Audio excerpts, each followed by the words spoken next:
Hello दोस्तों, कैसे हो आप लोग। स्वागत है आपका आपके चैनल प्रदीप सिड्डा में। दोस्तों आज हम लोग यहाँ पर देखने वाले हैं डीएलएड थर्ड सेमेस्टर का शैक्षिक मूल्यांकन और क्रियात्मक शोध एवं नवाचार। जैसा कि आपको पता ही है कि यह आपका 2 घंटे का पेपर होता है और इसमें आपके 15 नंबर के बहुविकल्पीय प्रश्न आते हैं। दोस्तों बहुविकल्प का सारा क्लास हो चुका है, आपको कमेंट बॉक्स में और इसके डिस्क्रिप्शन में इसका लिंक मिल जाएगा, आप जाकर वहां से देख पाओगे। आज हम लोग यहाँ पर देखने वाले हैं पवन सीरीज का 200 प्लस अति लघुत्तरीय प्रश्न। ओके दोस्तों, क्योंकि आपको हर क्वेश्चन देखना आवश्यक है, पता नहीं आपकी एग्जाम में कहाँ से क्वेश्चन बन जाए और कैसा क्वेश्चन आपका आ जाए। तो दोस्तों आप लोग एक बार इस क्लास को शेयर कर दीजिए ताकि जो हमारे भाई बहन अभी तक नहीं जुड़े हैं, जिनके पास अभी तक पवन का बुक नहीं है, वो लोग पवन का बुक देख सकें और हर एक क्वेश्चन अच्छे से समझ सकें और पढ़ सकें ताकि किसी का भी बैक ना आए। दोस्तों इसमें आपका 50 नंबर का प्रश्न आता है। तो अब हम लोग चलते हैं सीधा आज के क्वेश्चंस की ओर और आप लोग वीडियो को लाइक शेयर कर दीजिएगा। जो लोग सब्सक्राइब नहीं किए हैं वो लोग सब्सक्राइब भी कर लेंगे। यहाँ पे आपका आज का पहला क्वेश्चन है अतिलघुत्तरीय प्रश्न का, मापन क्या है। मापन क्या है आपको ये बताना है। मापन मूल्यांकन का वह भाग है जो प्रतिशत, मात्रा, अंकों, उसके बाद मध्यांक तथा मध्यमान द्वारा प्रदर्शित किया जाता है। दोस्तों मापन की बात करें तो जिसमें आपका दोस्तों परसेंटेज, मात्रक और अंक, ठीक है, बस केवल आपको इन्हीं तीनों पर अच्छे से फोकस करना है। मापन का मतलब दोस्तों अगर मान लो आपको दूध और पानी को अलग करना है, ठीक है, अगर पूछे मान लो आपसे कि 1 लीटर दूध में कितना मिलीलीटर होता है तो कहीं ना कहीं आप उसको मिलीलीटर में नापोगे, तो उसमें आपका मात्रक, परसेंटेज और अंक, इन ये तीनों आपके उसमें काम आएंगे। तो मापन की बात जहाँ पे की जाएगी वहाँ पे आपको ये तीनों विशेष रूप से याद रखना है, ठीक है। चलिए नेक्स्ट यहाँ पे आपका है, यदि मापन के सारे यंत्र तथा साधन इस संसार से लुप्त कर दिए जाए तो आधुनिक सभ्यता बालू की दीवार की तरह ढह जाएगी। यह कथन किसका है। दोस्तों यह कथन रॉस महोदय का है। एकदम इन्होंने एकदम सही बात कही है। अगर मापन को खत्म कर दें तो दोस्तों कहीं ना कहीं किसी दूसरे से तुलना करना, किसी वस्तुओं में तुलना करना, ठीक है, तो किसी वस्तुओं का भार, अनुपात, ये सब हम लोग नहीं निकाल पाएंगे, ठीक है दोस्तों। तो यह एक प्रकार का बालू की दीवार के जैसे ढह जाएगी।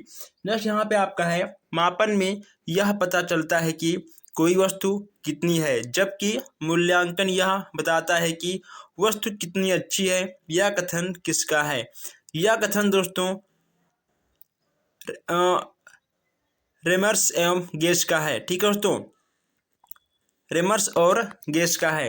नेक्स्ट यहाँ पे आपको देखने को मिल जाएगा, अब यहाँ पर आपसे पूछ लेगा कि मापन का प्रमुख तत्व क्या है। अब यहाँ पूछा गया है मापन का प्रमुख तत्व वह वस्तु, प्रणाली तथा क्रिया जिसकी किसी विशेषता का मापन होता है, ठीक है।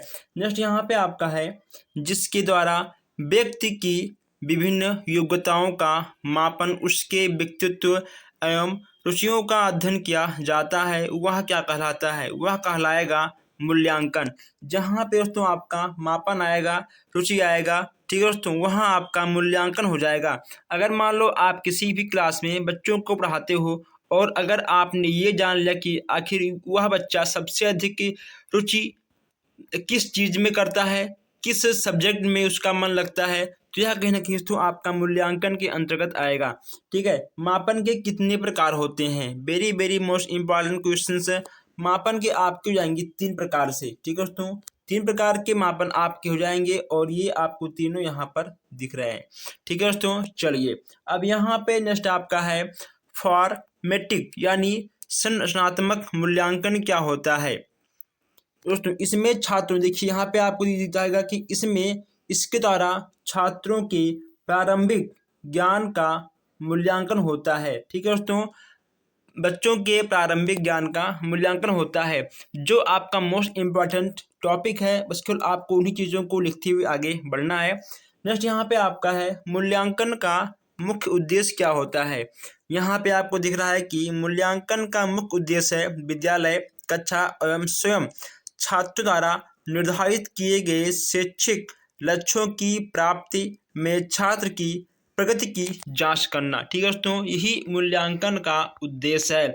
और मैं यहाँ पे आपको एक बात बता दूं कि जो आपका सेम टू सेम यहाँ पे लिखा गया है, आप सेम टू सेम ना लिखकर आप इससे हटकर थोड़ा अपने मन से भी लिख सकते हो, लेकिन दोस्तों कहीं ना कहीं इसमें आपका आंसर और आपका क्वेश्चंस दोनों मिलना चाहिए।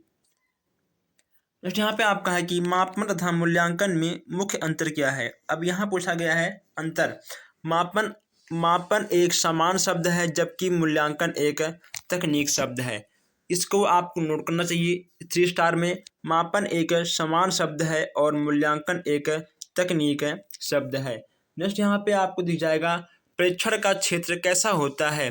परीक्षण का क्षेत्र कैसा होता है, इसमें आपको जाएगा संकुचित। कैसा होगा, संकुचित आपका बिल्कुल सही हो जाएगा। नेक्स्ट यहाँ पे आपका है ऐसा परीक्षण जो बार बार प्रयोग करने पर एक एक जैसे परिणाम देते हैं वह आपका क्या कहलाएगा। इसमें आपका हो जाएगा विश्वसनीयता। क्या होगा, इसमें आपका होगा विश्वसनीयता। अगर मान लो आप किसी भी चीज़ का परीक्षण करते हो और बार बार आपको वही रिजल्ट प्राप्त होता है तो इसमें आपका हो जाएगा विश्वसनीयता, यानी आपका विश्वास है कि हाँ ये चीज़ सही है। परीक्षण क्या है, जैसे आपका कि आखिर इसमें परीक्षण क्या होता है। परीक्षण वह वस्तुनिष्ठ एवं मानवीकृत साधन है जिसके द्वारा संपूर्ण मानव व्यवहार के विभिन्न पक्षों संबंधी योग्यताओं का मात्रक एवं गुणात्मक अध्ययन किया जाता है, वही आपका हो जाएगा परीक्षण। नेक्स्ट यहाँ पे आपका है सतत मूल्यांकन क्या है। देखिए दोस्तों, यह मूल्यांकन रोज करने वाली मूल्यांकन है। ओके दोस्तों, यह निरंतर चलने वाली प्रक्रिया है। यह मूल्यांकन आपका रोज किया जाता है। निरंतर, देखिए दोस्तों, निरंतर मूल्यांकन योजना किससे संबंधित है, यह हो जाएगा आपका सतत मूल्यांकन को कहते हैं। ठीक है, ये आपके बहुत ही अच्छे प्रश्न हैं।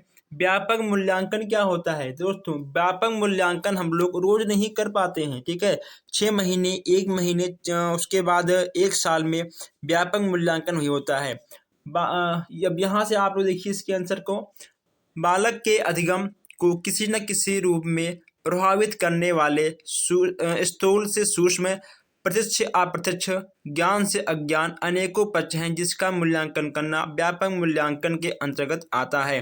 व्यापक मूल्यांकन के कितने पक्ष हैं, इसके आपके हो जाएंगे 3 पक्ष। कितने पक्ष हैं आपके, 3 पक्ष होंगे, संज्ञानात्मक, भावात्मक और कौशलात्मक। ठीक है, ये आपके व्यापक के 3 पक्ष हो जाएंगे।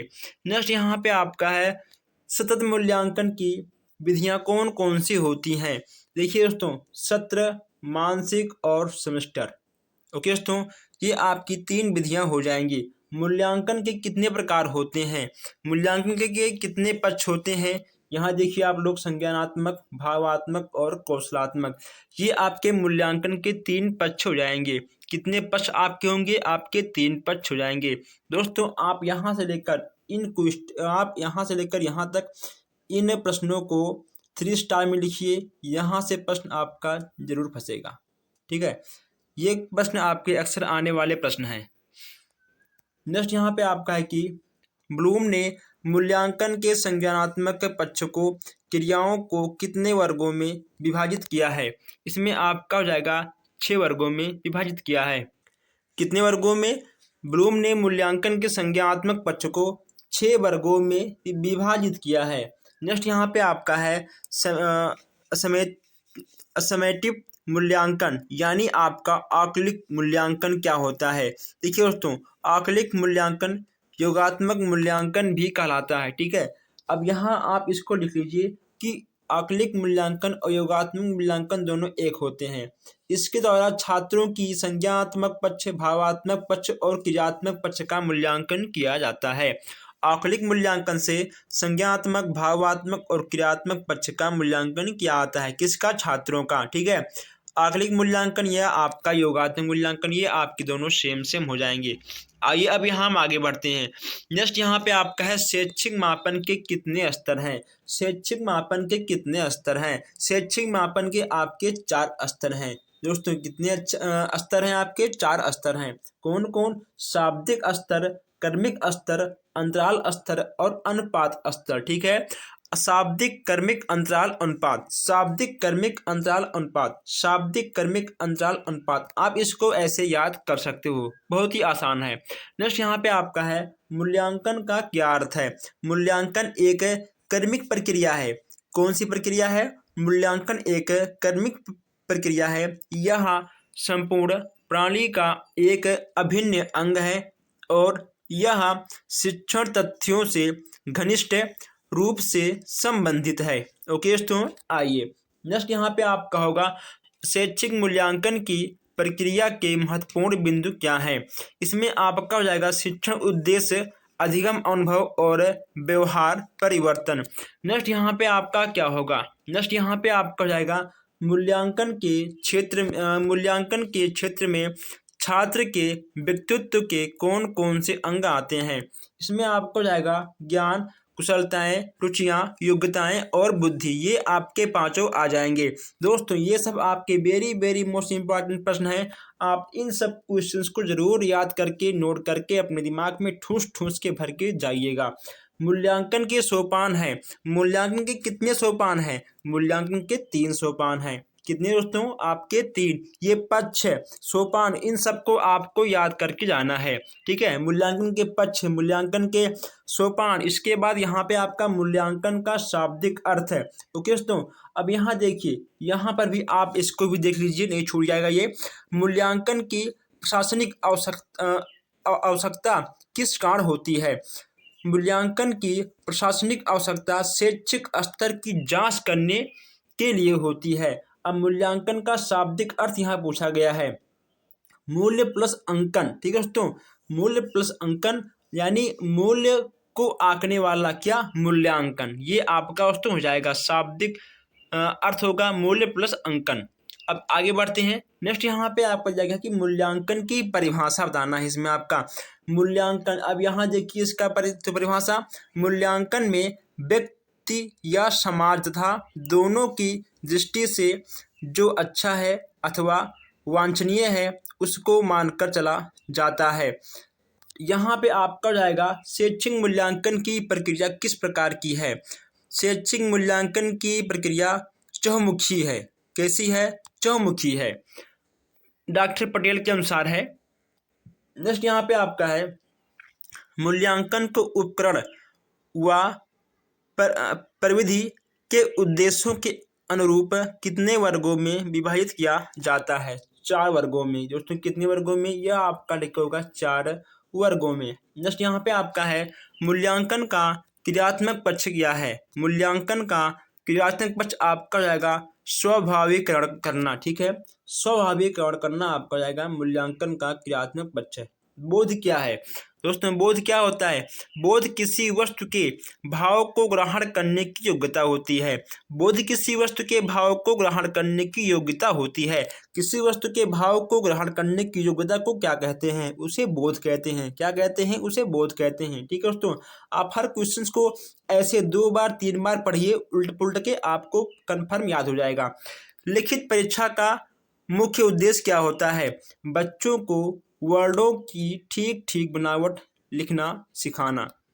ओके दोस्तों, चलिए, लिखित परीक्षा का वही मुख्य उद्देश्य होता है। नेक्स्ट यहाँ पे आपका है लिखित अभिव्यक्ति।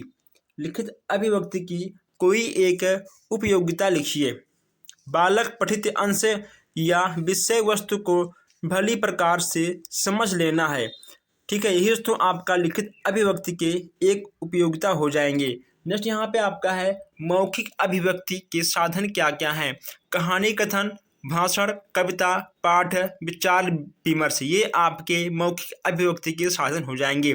कविता कहेंगे तो मौखिक, भाषण देंगे तो मौखिक, कविता पढ़ेंगे तो मौखिक, विचार करेंगे, विमर्श करेंगे तो मौखिक। ठीक है दोस्तों, अब यहाँ पे आपका नेक्स्ट है साक्षात्कार क्या होता है। दोस्तों साक्षात्कार क्या होता है? साक्षात्कार अनुसंधान की कोई प्रणाली नहीं, अपितु आंकड़े प्राप्त करने का एक प्रभावशाली साधन है। क्या है? साक्षात्कार क्या है? आंकड़े प्राप्त करने का एक प्रभावशाली साधन है। ठीक है दोस्तों, क्या है? एक साधन है।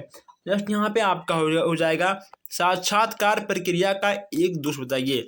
इससे आंकड़े एकत्रित करने में अपेक्षाकृत समय अधिक लगता है, अतः यह विधि व्यवहारिक नहीं होती है। साक्षात्कार में दोस्तों उसमें करके दिखाना पड़ता है ना, तो उसमें थोड़ा अधिक टाइम लगता है, तो साक्षात्कार अधिक नहीं होता। एक अच्छे परीक्षण का मुख्य गुण क्या होता है? अच्छे परीक्षण सप्रयोजन एवं उद्देश्यपूर्ण होता है। नेक्स्ट यहाँ पे आपका है, किसी भी अच्छे परीक्षण को किन कसौटियों में मापा जाता है? एक अच्छे परीक्षण को दो प्रकार की कसौटियों में मापा जाता है। पहला आपको जाएगा उत्तम परीक्षण की व्यवहारिक कसौटियाँ, और दूसरा आपका जाएगा उत्तम परीक्षण की तकनीकी कसौटियाँ। नेक्स्ट यहाँ पे आपका होगा उत्तम परीक्षण की व्यवहारिक कसौटियाँ कौन कौन सी हैं? उद्देश्यपूर्णता, व्यापकता, समय की कीमत और सुगमता, ये आपके पांचों हो जाएंगे। नेक्स्ट यहाँ पे आपको जाएगा उत्तम परीक्षण की व्यवहारिक कसौटियाँ कौन कौन सी हैं, ये आपका हो गया है। अब यहाँ नेक्स्ट है उत्तम परीक्षण की तकनीकी कसौटियाँ कौन कौन सी हैं। यहाँ आपका है व्यवहारिक कसौटियाँ और यहाँ आपका है तकनीक कसौटियाँ। आप इन दोनों को नोट कर लीजिएगा। इसमें दोस्तों आपका हो जाएगा वैधता, वस्तुनिष्ठता, विश्वसनीयता, ठीक है, विभेद शक्ति और मानक। ठीक है, ये आपके पांचों हो जाएंगे। अब यहाँ आपके चार हैं, यहाँ आपके पांच हैं। नेक्स्ट यहाँ पे आपका है वस्तुनिष्ठ परीक्षण की कोई एक विशेषता बताइए। इस परीक्षण में ऐसे प्रश्न होते हैं जिनके उत्तर निश्चित एवं संक्षिप्त होते हैं। क्या होता है? निश्चित और संक्षिप्त होते हैं। नेक्स्ट यहाँ पे आपको जाएगा कि वस्तुनिष्ठ परीक्षण का कोई एक दोष बताइए। इसमें नकल करने की संभावना बढ़ जाती है। हाँ दोस्तों, जो आपके ऑप्शनल प्रश्न आते हैं आप देख कर पूछ कर नकल कर कर आप टिक मार कर आपको एक नंबर मिल जाएगा। ठीक है दोस्तों, इसमें कहीं ना कहीं नकल करने की संभावना बढ़ जाती है। जस्ट यहाँ पे आपका है निबंधात्मक परीक्षण का कोई एक दोष बताइए। निबंधात्मक परीक्षण का एक मुख्य दोष है विश्वसनीयता की कमी होता है। अगर दोस्तों मान लो एक क्लास में 10 बच्चे हैं, अगर 10 बच्चों को किसी एक टॉपिक पर निबंध लिखने के लिए बोल दिया जाए तो दोस्तों 10 बच्चे हैं तो अपने अपने हिसाब से अपने अपने अनुभव से अलग अलग टाइप से निबंध लिखेंगे, तो कहीं ना कहीं तो उसमें विश्वसनीयता का तो कमी होती है। लेकिन दोस्तों वस्तुनिष्ठ में विश्वसनीयता की कमी नहीं होती है। ठीक है, उसमें आंसर फिक्स होता है। वस्तुनिष्ठ में आंसर फिक्स होता है लेकिन निबंधात्मक में आंसर फिक्स नहीं होता है। नेक्स्ट यहाँ पे आपका है निबंधात्मक परीक्षण का एक गुण बताइए। इसमें भाव प्रकाशन की स्वतंत्रता होती है। ठीक है, अब यहाँ नेक्स्ट दोस्तों बहुत ही अच्छा क्वेश्चन है, ब्लूप्रिंट क्या है? दोस्तों ब्लूप्रिंट क्या है? आप ब्लूप्रिंट को बस एक ही शब्दों में समझिए। दोस्तों ब्लूप्रिंट का प्रयोग हम लोग प्रश्न पत्र तैयार करने में लेते हैं। किस में करते हैं? प्रश्न पत्रों को तैयार करने में लेते हैं। दोस्तों अब जब आप एग्ज़ाम देने जाते हो, जो आपको प्रश्न मिलता है उसमें आपका पूर्णांक होता है, उसमें आपका विषय होता है, उसमें आपका टाइम होता है। आप इन सब चीज़ों को ब्लूप्रिंट में ऐड कर सकते हो। ठीक है, चलिए दोस्तों आगे बढ़ते हैं। नेक्स्ट यहाँ पे आपका है शैक्षिक उद्देश्यों के अनुसार प्रश्नों के पक्ष कौन कौन से होते हैं? ज्ञान, बोध, अनुप्रयोग और कौशल। कि उसमें क्या होगा? ज्ञान, बोध, अनुप्रयोग और कौशल। नेक्स्ट यहाँ पे आपका है निदानात्मक परीक्षण क्या होता है? निदानात्मक परीक्षण क्या होता है? निदानात्मक परीक्षण एक ऐसा शैक्षिक उपादान है जिसके आधार पर पठित विषय वस्तु की सूक्ष्म इकाई में बालक की विशिष्टता एवं कमियां दोस्तों उनके कमियों को हम लोग देख सकते हैं। देखिए दोस्तों, ठीक है, कमियों को देखना, ठीक है, फिर उसका निदान करना। चलिए जस्ट यहाँ पे आपको जाएगा निदानात्मक परीक्षण की विशेषता बताइए। यह परीक्षण मानवकृत एवं अमानवकृत दोनों प्रकार की होती हैं। उपलब्धि परीक्षण क्या होता है? उपलब्धि परीक्षण द्वारा किसी विषय या कई विषयों में छात्र की सामान्य योग्यता का ज्ञान प्राप्त होता है। उत्तम परीक्षण की कोई दो विशेषता बताइए। एक हो जाएगा आपका विद्यता, एक हो जाएगा आपका विश्वसनीयता। ठीक है, इसमें आपका दो हो जाएगा। नेक्स्ट यहाँ पे आपका है शोध कितने प्रकार के होते हैं। शोध है कितने प्रकार के होते हैं। शोध आपके हो जाएंगे तीन प्रकार के। कितने प्रकार के शोध आपके हो जाएंगे? तीन प्रकार के। पहला आपका होगा क्रियात्मक, व्यवहारात्मक और मूलभूत शोध। ठीक है, ये आपके तीन प्रकार के शोध हो जाएंगे। नेक्स्ट यहाँ पे आपका है क्रियात्मक शोध से आप क्या समझते हैं। क्रियात्मक शोध से आप क्या समझते हैं? क्रियात्मक शोध वह प्रक्रिया है जिसके द्वारा व्यवहारिक कार्यकर्ता वैज्ञानिक ढंग से अपनी समस्याओं का अध्ययन, अपने निर्णय और क्रियाओं के निर्देशन, सुधार और मूल्यांकन करते हैं। नेक्स्ट यहाँ पे आपका है परिकल्पना क्या होता है। परिकल्पना क्या है? समस्या समाधान का पूर्ण अनुमान करना ही परिकल्पना है। परिकल्पना क्या है? समस्या समाधान का पूर्ण अनुमान करना ही एक प्रकार का आपका परिकल्पना कहलाएगा। परिकल्पना को क्रियात्मक परिकल्पना भी कहते हैं। क्रियात्मक परिकल्पना किसे कहते हैं? परिकल्पना को ही क्रियात्मक परिकल्पना कहते हैं। ठीक है, आपको एक क्वेश्चन में दो क्वेश्चंस मिल जाएगा। नेक्स्ट यहाँ पे आपका है क्रियात्मक शोध का मूल आधार क्या होता है। क्रियात्मक शोध का मूल आधार क्या होता है? इसमें हो जाएगा आपका समस्या हमारी, समाधान भी हमारा। ठीक है, समस्या हमारी और समाधान भी हमारा। क्रियात्मक शोध का मूल आधार ये होता है अगर समस्या हमारी है तो उसका समाधान भी हम करेंगे। कौन करेगा? अगर समस्या हमारी है तो उसका समाधान भी हम करेंगे। ठीक है, और नेक्स्ट यहाँ पे आपका है कि शून्य परिकल्पना से आप क्या समझते हैं। अब यहाँ शून्य परिकल्पना की बात की जा रही है। शून्य परिकल्पना की बात की जा रही है। शून्य परिकल्पना निर्देश रहित परिकल्पना में होती है ही परिकल्पना में ही आती है। इसके अंतर्गत शोध करने वाले को किसी भी प्रकार का लाभ प्राप्त नहीं होता है। नेक्स्ट यहाँ पे आपका है सकारात्मक परिकल्पना से आप क्या समझते हैं। इसमें परिकल्पना का कथन सकारात्मक होता है। नेक्स्ट यहाँ पे आपका है नकारात्मक परिकल्पना क्या होता है। इसमें परिकल्पना का कथन नकारात्मक होता है। अब यहाँ पे नेक्स्ट आपका है क्रियात्मक अनुसंधान के दो उद्देश्य लिखिए। यहाँ पे आपको क्रियात्मक अनुसंधान के दो उद्देश्य लिखना है। इसमें पहला आपका हो जाएगा व्यक्तियों के व्यवहार में परिवर्तन लाना और परिवर्तनों के विरोध की शक्ति कम कर लेना। ये आपके दो हो जाएंगे। दोस्तों दो आपके हो गए। और मैं यहाँ पे आपको बता दूँ कि अगर आपने अभी तक चैनल को सब्सक्राइब नहीं किया तो सब्सक्राइब कर लीजिए, वीडियो को लाइक कर लीजिए और आप लोग वीडियो को शेयर भी कर लीजिए ताकि जो हमारे भाई बहन अभी तक नहीं देखे हैं वो लोग भी देखें और किसी का बैक ना आए। नेक्स्ट यहाँ पे आपका है क्रियात्मक अनुसंधान के कोई दो लाभ बताइए। स्थानीय तत्कालिक समस्याओं को तुरंत अध्ययन करना, इसके बाद समस्या के मूल्यांकन में सहायता, ये आपके दोनों हो जाएंगे। और नेक्स्ट यहाँ पे आपका है शिक्षा में क्रियात्मक अनुसंधान का महत्व क्यों है। क्रियात्मक अनुसंधान के द्वारा शिक्षकों, प्राचार्यों, प्रबंधकों एवं निरीक्षकों आदि में वैज्ञानिक दृष्टिकोण का विकास होता है। नेक्स्ट यहाँ पे आपका है अच्छा प्रश्न पत्र बनाने की प्रमुख विधियाँ कौन सी होती हैं। अब यहाँ पे ये आपका वेरी मोस्ट इम्पॉर्टेंट क्वेश्चन है, आप इसको जरूर नोट करिएगा। अच्छा प्रश्न पत्र बनाने की प्रक्रिया बनाने की प्रमुख विधियाँ कौन कौन सी हैं।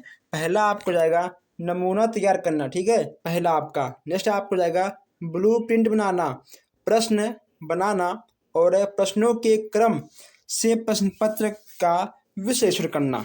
ये आपके चारों हो जाएंगे। नेक्स्ट यहाँ पे आपका है व्यवहारिकता। व्यवहारिकता से क्या आशय है। व्यवहारिकता से आशय यह है कि परीक्षा का प्रयोग सरलता से किया जा सके तथा परीक्षा का मूल्यांकन भी सरलता से हो सके। ठीक है। क्रियात्मक परिकल्पना क्या है? क्रियात्मक परिकल्पना क्या होता है? क्रियात्मक परिकल्पना क्रियात्मक शोध का एक मुख्य कारण चरण है।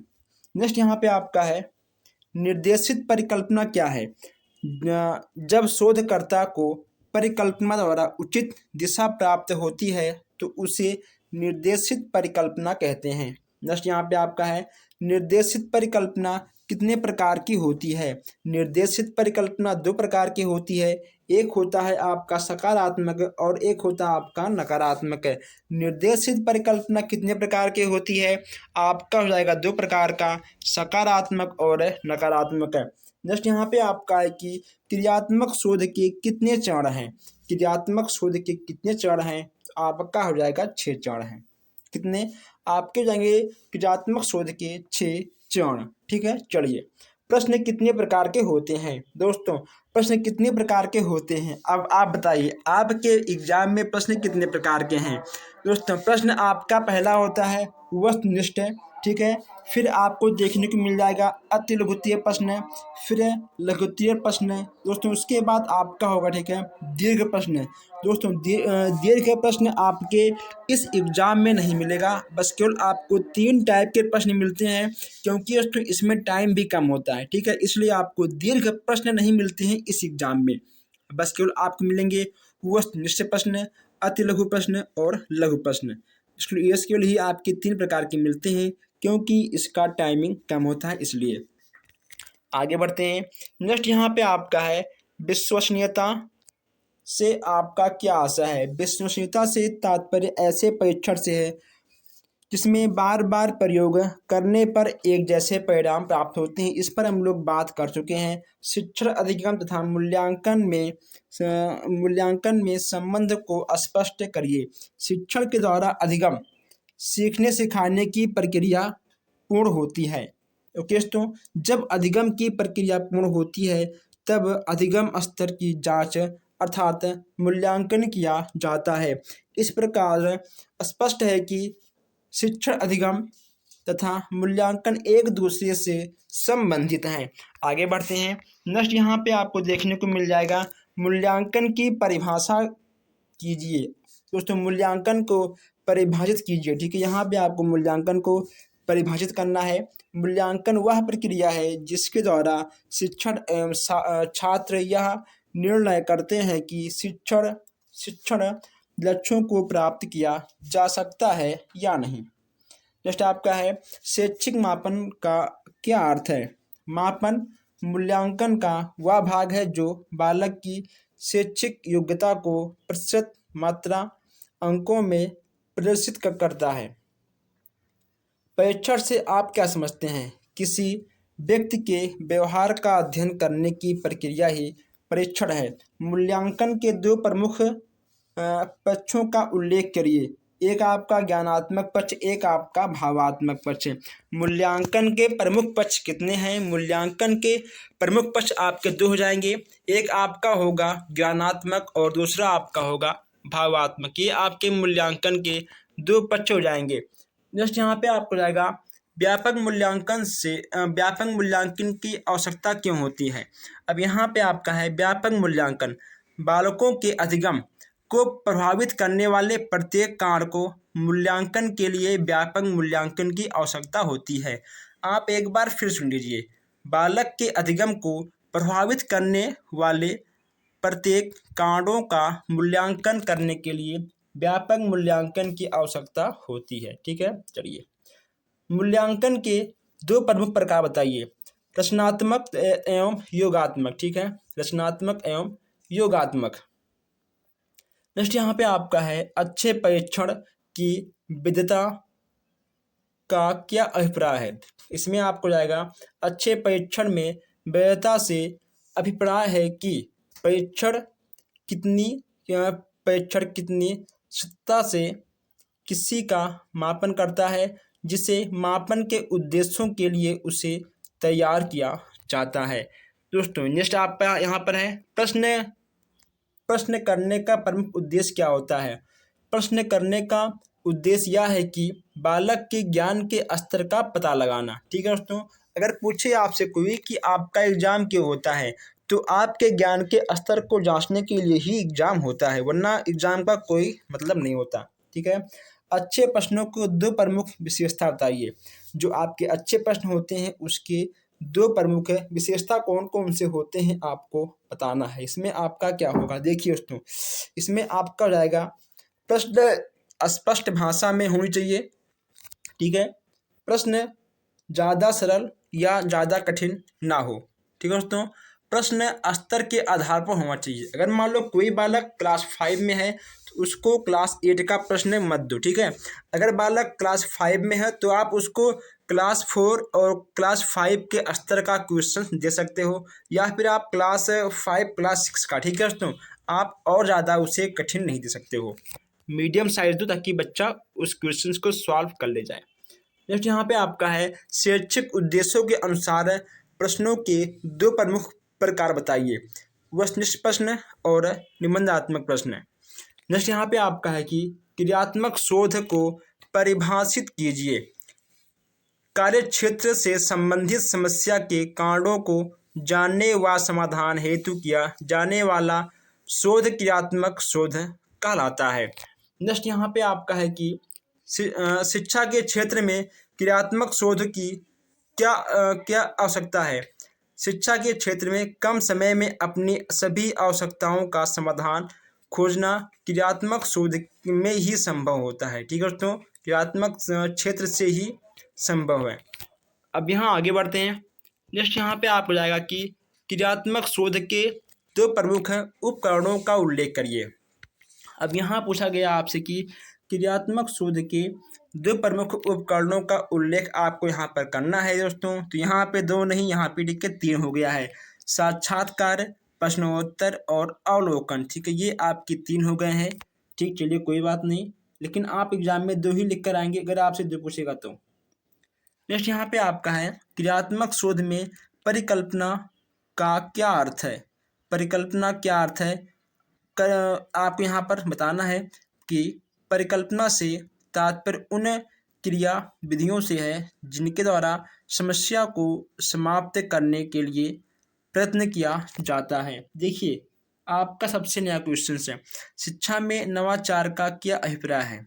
नवाचार वह परिवर्तन है जो पूर्ण स्थित विधियों को नवीनता का संचार करता है। ओके दोस्तों, यानी कुल मिलाकर आपका नवाचार ये होता है जो दोस्तों बहुत पहले से चला आ रहा है उससे आगे बढ़ना। ठीक है, उससे ख़त्म करके कुछ नया करना, वही होगा आपका नवाचार।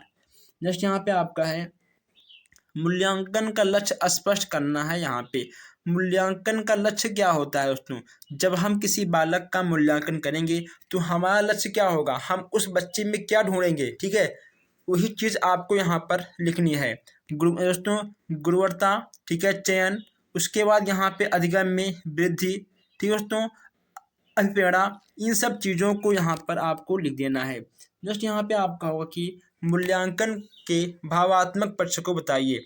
मूल्यांकन के भावात्मक पक्ष से आशय विद्यार्थी की भावों, रुचियों, दृष्टिकोणों, मूल्यों, ठीक है, इन सब का मूल्यांकन करना ही मूल्यांकन के भाव पक्ष में आ जाते हैं।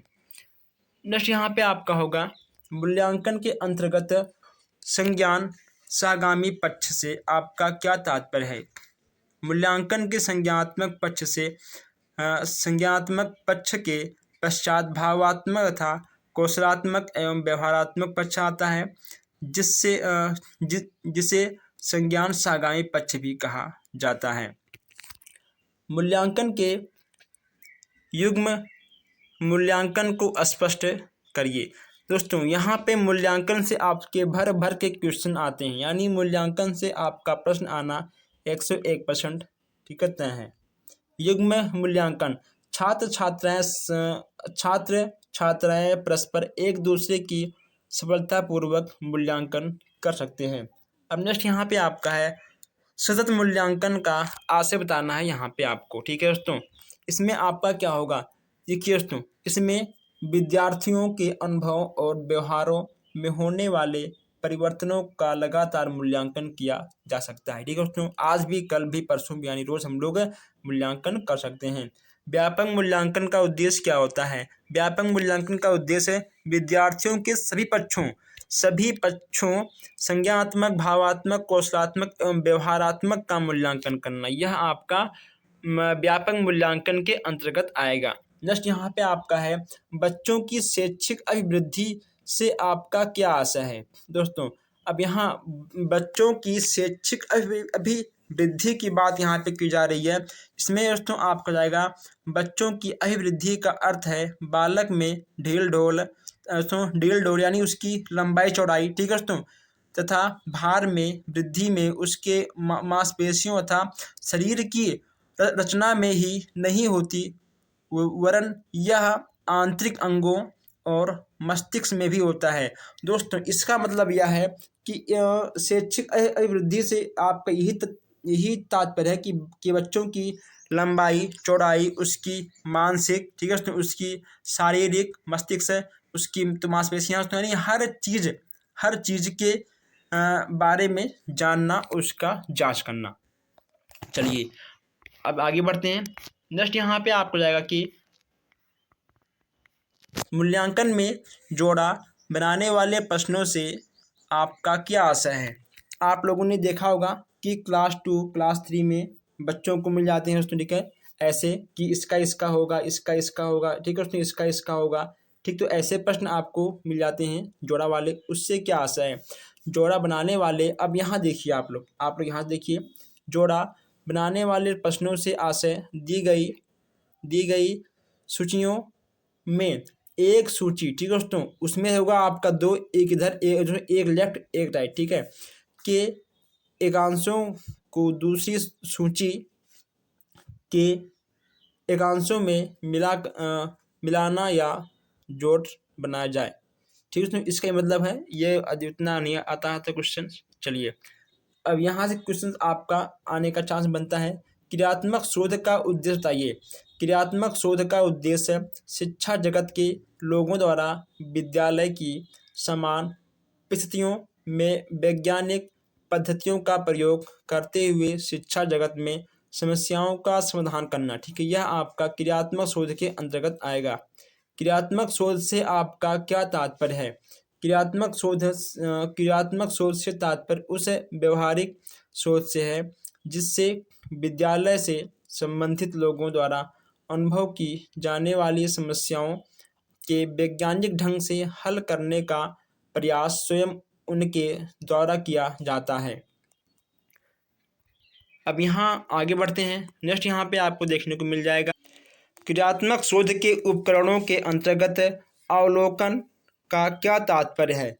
अब यहाँ क्रियात्मक शोध के उपकरणों के अंतर्गत अवलोकन के क्या तात्पर्य आपसे कहा गया है, तो इसमें होगा आपका, क्रियात्मक शोध के उपकरण के रूप में अवलोकन से तात्पर्य है उस शोध में ली जाने वाली जनसंख्या के किसी कार्य या व्यवहार को देखना या अवलोकित करना जिससे उसकी वांछित कार्य व्यवहार के विषय में निर्णय लिया जा सके, ठीक है। नेक्स्ट यहाँ पे आपका है, क्रियात्मक शोध के अंतर्गत प्रदत्त विश्लेषण का आशय बताइए। क्रियात्मक शोध में प्रयुक्त उपकरण के माध्यम से एकत्रित पद्धतियों का निष्कर्ष प्राप्त करने की दृष्टि से सांख्यिकी आदि के प्रयोग द्वारा विश्लेषण करना प्रदत्त विश्लेषण कहलाता है। ओके दोस्तों, चलिए आगे बढ़ते हैं। नेक्स्ट यहाँ पे आपको जाएगा, शून्य परिकल्पना का अर्थ समझाइए। शून्य परिकल्पना एक प्रकार के संज्ञानात्मक परिकल्पना होती है जिससे यह मानकर चलते हैं कि दो चरणों, ठीक है दोस्तों, दो चरणों में कोई संबंध नहीं है अथवा दो समूहों में किसी विशेष चर के आधार पर कोई अंतर नहीं होता है। नेक्स्ट यहाँ पे आपका है, क्रियात्मक शोध की दो विशेषताएं बताइए। शोध की समस्या अनुभव जन्य होती है। यह शोध संस्था के समान वातावरण में बिना किसी नियंत्रित परिस्थितियों को उत्पन्न किए संपन्न किया जाता है। नेक्स्ट यहाँ पे आपका है नवाचार से आप क्या समझते हैं। अब यहाँ पे नवाचार की बात की जा रही है। इसमें आपको जाएगा नवाचार किसी नवीन कार्य को करना अथवा किसी कार्य के नए ढंग से करना। आज शिक्षा से संबंधित विभिन्न क्षेत्रों में नवाचार की महत्व दिया जाता है। इस पर बात हो चुकी है। उसके बाद यहाँ पे आपका है क्रियात्मक शोध के दो प्रमुख उपकरण चाहिए। अवलोकन एवं साक्षात्कार क्रियात्मक शोध के दो प्रमुख उपकरण हैं। नेक्स्ट यहाँ पे आपका है क्रियात्मक शोध को स्पष्ट करिए। अब दोस्तों ये क्रियात्मक शोध आपके जो हैं क्रियात्मक शोध है, शोध का एक व्यवहारिक रूप है जिसमें विद्यालय से संबंधित लोगों द्वारा अनुभव की जाने वाली समस्याओं के वैज्ञानिक ढंग से हल करने का प्रयास खुद उसके द्वारा किया जाता है। देखिए अच्छे प्रश्नों की विशेषता इस पर बात हो चुकी है और इस पर हम लोग बात कर चुके हैं। और कक्षा में बच्चों के प्रश्न क्यों किए जाते हैं। अब दोस्तों कक्षा में बच्चों से प्रश्न क्यों किए जाते हैं वह तो आपको पता होगा, ठीक है दोस्तों। इसमें हम क्या बताएं, आप अपने मन से भी एग्जाम में लिख कर आ सकते हैं। परिकल्पना से आपका क्या आशय है। परिकल्पना शोध की विशिष्ट समस्या का प्रस्तावित उत्तर परिकल्पना होता है। मूल्यांकन के प्रकार बताइए। मूल्यांकन दोस्तों मौखिक, लिखित, साक्षात्कार, ठीक है, निरीक्षण, अवलोकन, प्रायोगिक, रचनात्मक, ये सब आपके मूल्यांकन के प्रकार में आ जाएंगे। व्यापक मूल्यांकन की आवश्यकता यहाँ पर बात की है कि आखिर व्यापक मूल्यांकन की आवश्यकता क्यों होती है। विद्यार्थी के केवल मानसिक विकास का मूल्यांकन करके उसके व्यक्तित्व के सभी पक्षों के मूल्यांकन करने की दृष्टि से व्यापक मूल्यांकन की आवश्यकता होती है। नेक्स्ट यहाँ पे आपका है कि मूल्यांकन के प्रमुख पक्षों का उल्लेख करिए। इसमें आपका जाएगा ज्ञानात्मक, भावात्मक, कौशलात्मक, ठीक है दोस्तों। कौशलात्मक को हम लोग व्यवहारात्मक भी कहते हैं। ये आपके मूल्यांकन के पक्ष हो जाएंगे। नेक्स्ट यहाँ पे आपका कि प्रश्नों के प्रमुख प्रकार कौन कौन से हैं। ओके दोस्तों, अब यहाँ पे स्मृति प्रश्न, विचारोत्तेजक प्रश्न, शिक्षण प्रश्न, परीक्षण प्रश्न, समस्या प्रश्न, तुलनात्मक प्रश्न, बोध प्रश्न, ये आपके प्रश्नों के प्रकार हो जाएंगे। नेक्स्ट यहाँ पे आपका है क्रियात्मक शोध की क्या आवश्यकता होती है। विद्यालय में विभिन्न समस्याओं के त्वरित समाधान उसके सामान्य परिस्थितियों के अंतर्गत विद्यालय से संबंधित लोगों द्वारा करने के लिए क्रियात्मक शोध की आवश्यकता होती है। आगे बढ़ते हैं। नेक्स्ट यहाँ पे आपका है मूल्यांकन से आपका क्या अभिप्राय है। मूल्यांकन से आशय मूल्य के अंकन से है। शिक्षा में मूल्यांकन से आशय विद्यार्थियों द्वारा प्राप्त किए गए शिक्षण के उद्देश्यों की सीमा ज्ञान करने की प्रक्रिया से लिया जाता है। नेक्स्ट यहाँ पे आपका ये शैक्षिक मापन किसे कहते हैं। शैक्षिक मापन की बात यहाँ की जा रही है। तो शैक्षिक मापन एक ऐसी गुणात्मक प्रक्रिया है जिसमें विद्यार्थियों के साथ ही शिक्षा एवं उसकी व्यवस्था से संबंधित व्यक्तित्व अथवा वस्तुओं के किन्हीं गुणों अथवा विशेषताओं का शैक्षिक उद्देश्य के क्रमबद्ध वर्णन किया जाता है। परीक्षण का अर्थ क्या होगा दोस्तों। परीक्षण का अर्थ यहाँ पे आपको बताना है। परीक्षण मापन हेतु प्रयोग किया जाने वाला एक ऐसा उपकार्य है जिनकी वैधता, विश्वसनीयता एवं वस्तुनिष्ठता को उसके प्रयोग किए जाने से पूर्ण सुनिश्चित कर लिया जाता है। क्रियात्मक शोध का मूल मंत्र क्या है। क्रियात्मक शोध का तो मूल मंत्र क्या है आप देखिए यहाँ पर। क्रियात्मक शोध के अंतर्गत समस्या का तत्कालिक समाधान किया जाता है। ओके दोस्तों, इसका यही मूल मंत्र है कि समस्या का तत्कालिक समाधान किया जाए। कैसे समस्या का तत्कालिक समाधान किया जाए। आइए दोस्तों यहाँ पे आपका नेक्स्ट है कि मूल्यांकन प्रक्रिया के मुख्य अंग कौन कौन से हैं। शिक्षण उद्देश्य, अधिगम क्रियाएं, व्यवहार परिवर्तन, ये आपके मूल्यांकन प्रक्रिया के मुख्य अंग हैं। नेक्स्ट यहाँ पे आपका है कि क्रियात्मक शोध के चरण क्या हैं। क्रियात्मक शोध के चरण यहाँ पे आपको दोस्तों बताना है। आप इसका स्क्रीनशॉट खींच लीजिए, आप इसको याद कर लीजिएगा। आगे बढ़ते हैं। हम चाहते हैं कि आपका कम टाइम में आप लोग अधिक से अधिक क्वेश्चन से कवर करो, ठीक है। देखिए दोस्तों, सतत एवं व्यापक मूल्यांकन किसके द्वारा शुरू की गई है। केंद्रीय माध्यमिक शिक्षा बोर्ड यानी CBSE के द्वारा आरंभ किया गया है। किसके द्वारा? CBSE के द्वारा आरंभ किया गया था। अब यहाँ पे आपका नेक्स्ट है निबंधात्मक परीक्षण के प्रकार। दोस्तों, निबंधात्मक परीक्षण के प्रकार, इस पर बात हम लोग कर चुके हैं। उत्तम परीक्षण की विशेषताएं दोस्तों क्या होती हैं। देखिए, सबसे उत्तम परीक्षण वही होता है कि सबसे अच्छा परीक्षण दोस्तों वही होता है, सबसे अच्छा परीक्षण का प्रशासन सरल होता है। ओके दोस्तों, उसमें कहीं ना कहीं विश्वसनीयता भी होती है, उसमें वस्तुनिष्ठता, व्यापकता एवं मापन भी होता है, उसमें कहीं ना कहीं सुगमता भी होता है। यानी उत्तम से संबंधित जितने जितने शब्द आपके दिमाग में हैं, आप उन सब को भी अपने मन से नोट कर सकते हो। यह आवश्यक नहीं है कि जो इसमें लिखा है आप वही लिखो, ठीक है। आप अपने मन से भी प्रश्न के अकॉर्डिंग लिख सकते हो। मापन के प्रकार बताइए।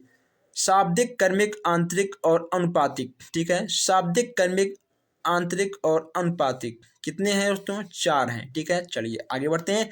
क्रियात्मक शोध की समयावधि क्या होता है। BTC के लिए 1 महीना। ओके दोस्तों, BTC के लिए कितना? 1 महीना होता है। नेक्स्ट यहाँ पे आपका है कि विश्वसनीयता किसे कहते हैं। अब यहाँ दोस्तों विश्वसनीयता किसे कहते हैं आपको पता ही है। अगर हम किसी भी चीज़ को बार बार प्रयोग करते हैं, ओके दोस्तों, बार बार अगर हम लोग उसका परीक्षण करते हैं, उसका रिजल्ट बार बार एक ही आता है, वही आपका विश्वसनीयता के अंतर्गत आ जाएगा। नेक्स्ट यहाँ पे आपका है निदानात्मक परीक्षण किस प्रकार के छात्रों का किया जाता है। अब दोस्तों यहाँ पर देखिए, निदानात्मक परीक्षण किस प्रकार के छात्रों का क्या आता है। अगर दोस्तों किसी भी छात्र में कोई कमी होगी, ओके दोस्तों, उसी का हम लोग निदान करेंगे, ठीक है। उसी चीज़ को हम लोग ठीक करेंगे।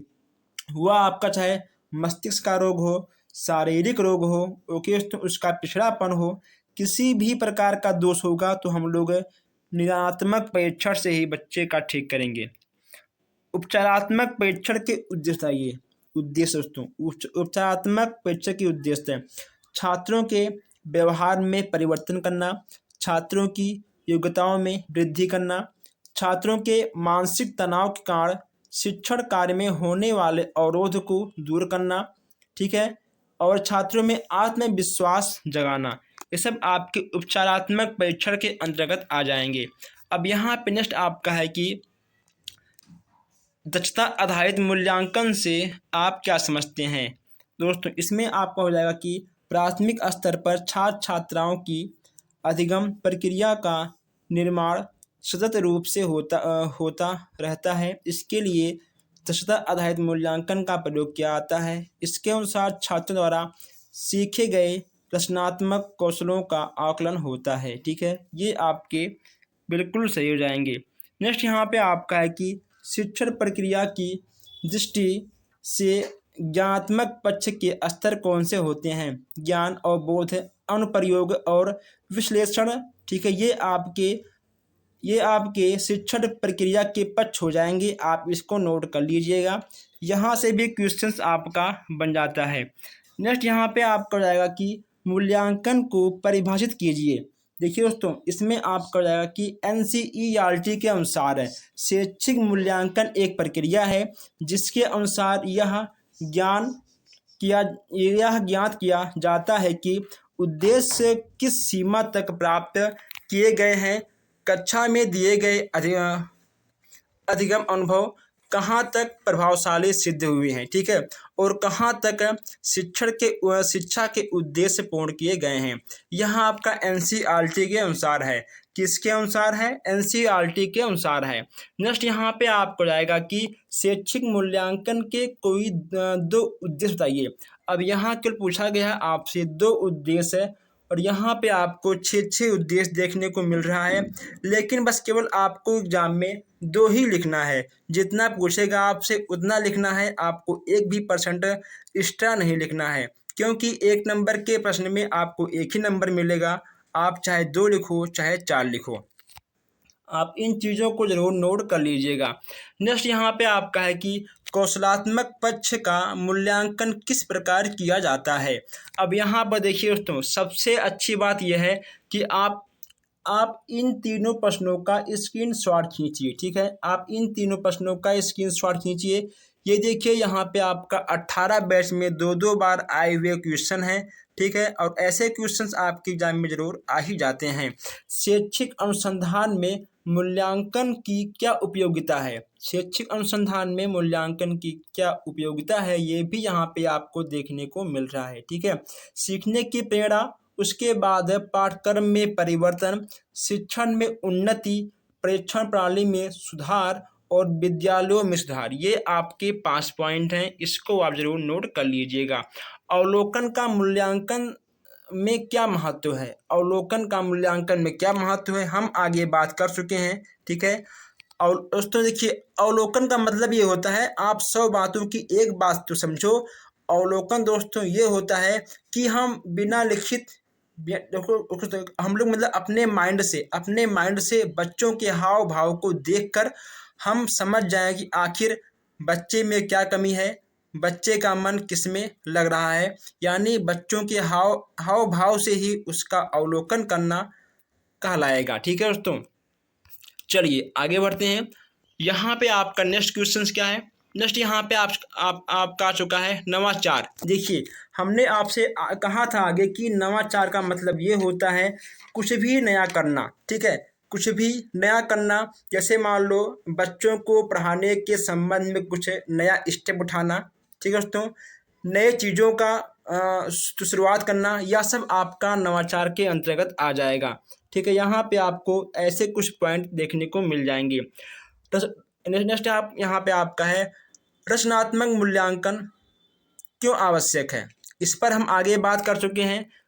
क्रियात्मक अनुसंधान पर भी हम दोस्तों बात कर चुके हैं, ठीक है। परीक्षण की बेहता, ये क्वेश्चंस आपके बार बार घूम घूम आते रहते हैं। अब यहाँ फिर आप देखिए, शिक्षा में नवाचार का अर्थ है, नवाचार वह विचार है जिसके मानने या स्वीकार करने वाला उसे नवीन विचार के रूप में देखता और अनुभव करता है, वही आपका नवाचार के संबंध में आ जाएगा, ठीक है।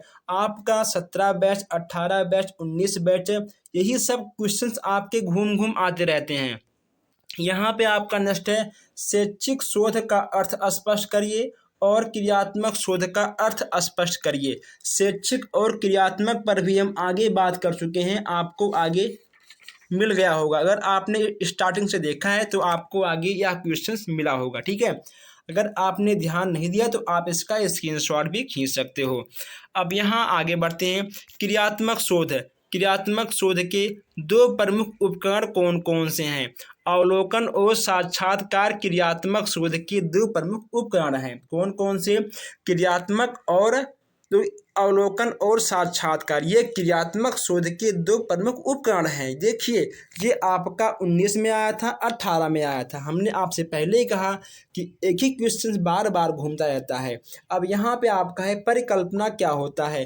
क्रियात्मक शोध की विशिष्ट समस्या का प्रस्तावित उत्तर परिकल्पना कहलाता है। क्रियात्मक शोध की विशिष्ट समस्या का प्रस्तावित उत्तर ही आपका परिकल्पना कहलाता है, ठीक है दोस्तों। प्रस्तावित उत्तर ही परिकल्पना कहलाता है। आप इस क्वेश्चन को नोट कर लीजिएगा। अब यहाँ देखिए, लिखित परीक्षा की उपयोगिता लिखिए।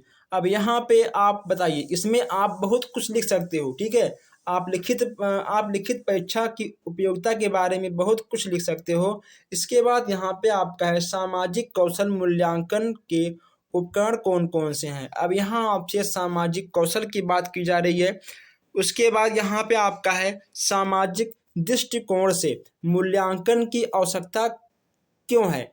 देखिए दोस्तों, क्लास बहुत लंबा जा रही है, ठीक है, इसीलिए हम चाहते हैं कि आपका एग्ज़ाम नज़दीक है, आपको हम यहाँ पर हर प्रश्नों को दिखाते हुए आगे बढ़ें, ताकि आप लोग बाद में इसका आप स्क्रीनशॉट खींचिए या फिर आप इस क्वेश्चंस को आप इस वीडियो को रोककर भी क्वेश्चंस को नोट कर सकते हो या आप पढ़ सकते हो। नेक्स्ट यहाँ पे आपका है कि मौखिक, दोस्तों देखिए मौखिक अभिव्यक्ति के साधन कौन कौन से हैं। दोस्तों यहाँ पे देखिए आपको दिख रहा है वार्तालाप, कहानी, कथन, भाषण, ठीक है, चर्चा, परिचर्चा, विवाह, दोस्तों आत्मकथा, ये सब आपके मौखिक के अंतर्गत आएंगे। यानी आप मौखिक चीज़ें क्या क्या करते हैं, ठीक है, हर चीज़ आपका मौखिक के अंतर्गत आएगा।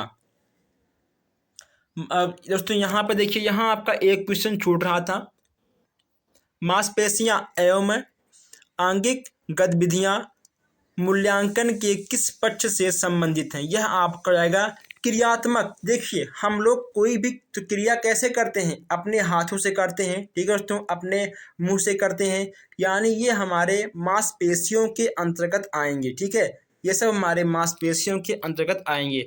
नेक्स्ट यहाँ पे आपका है कि उपचारात्मक शिक्षण की दो विधियों के बारे में लिखिए। अब यहाँ आपसे पूछा गया है उपचारात्मक शिक्षण के दो विधि के बारे में दोस्तों, ठीक है, तो यहाँ पे आपको दो नहीं, यहाँ पे आपको 3 दिख जाएंगे, आप इन तीनों को लिख लेना है और पढ़ लेना है। नेक्स्ट यहाँ पे आपका है कि क्रियात्मक शोध की शिक्षा की आवश्यकता बताइए।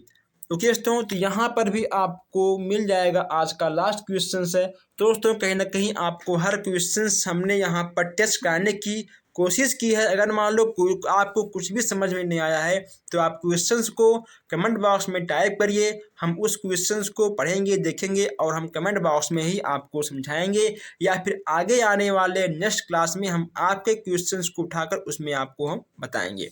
ओके दोस्तों, तो आप वीडियो को एक बार शेयर कर दीजिए, अगर आप नए हो तो आप चैनल को सब्सक्राइब भी कर लीजिए। हम मिलते हैं फिर आपसे नेक्स्ट क्लास में। धन्यवाद।